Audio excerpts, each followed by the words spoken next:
யோவான் காவலில் வைக்கப்பட்ட பின்பு இயேசு கலிலேயாவிலே வந்து தேவனுடைய ராஜ்யத்தின் சுவிசேஷத்தை பிரசங்கித்து, காலம் நிறைவேறிற்று, தேவனுடைய ராஜ்யம் சமீபமாயிற்று, மனம் திரும்பி சுவிசேஷத்தை விசுவாசியுங்கள் என்றார். அவர் கலிலேயா கடலோரமாய் நடந்து போகையில் மீன் பிடிக்கிறவர்களாயிருந்த சீமோனும் அவன் சகோதரன் அந்திரேயாவும் கடலில் வலை போட்டுக் கொண்டிருக்கிற போது அவர்களை கண்டார். இயேசு அவர்களை நோக்கி, என் பின்னே வாருங்கள், உங்களை மனுஷரை பிடிக்கிறவர்களாக்குவேன் என்றார். உடனே அவர்கள் தங்கள் வலைகளை விட்டு அவருக்கு பின் சென்றார்கள்.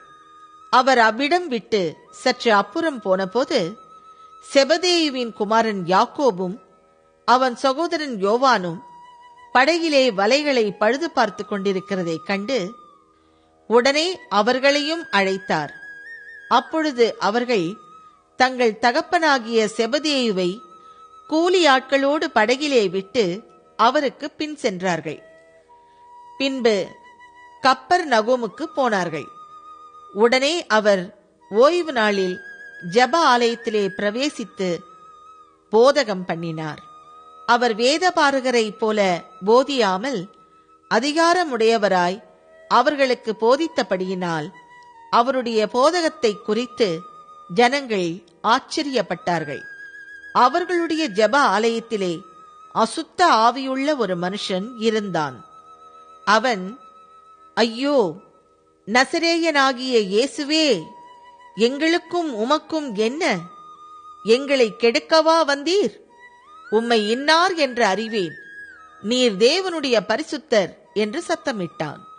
அதற்கு இயேசு, நீ பேசாமல் இவனை விட்டு புறப்பட்டு போ என்று அதை அதட்டினார். உடனே அந்த அசுத்த ஆவி அவனை அலைக்கழித்து மிகுந்த சத்தமிட்டு அவனை விட்டு போய்விட்டது. எல்லோரும் ஆச்சரியப்பட்டு, இது என்ன? இந்த புதிய உபதேசம் எப்படிப்பட்டது? இவர் அதிகாரத்தோடே அசுத்த ஆவிகளுக்கும் கட்டளையிடுகிறார், அவைகள் இவருக்கு கீழ்ப்படுகிறதே என்று தங்களுக்குள்ளே ஒருவரோடு ஒருவர் சொல்லிக் கொண்டார்கள்.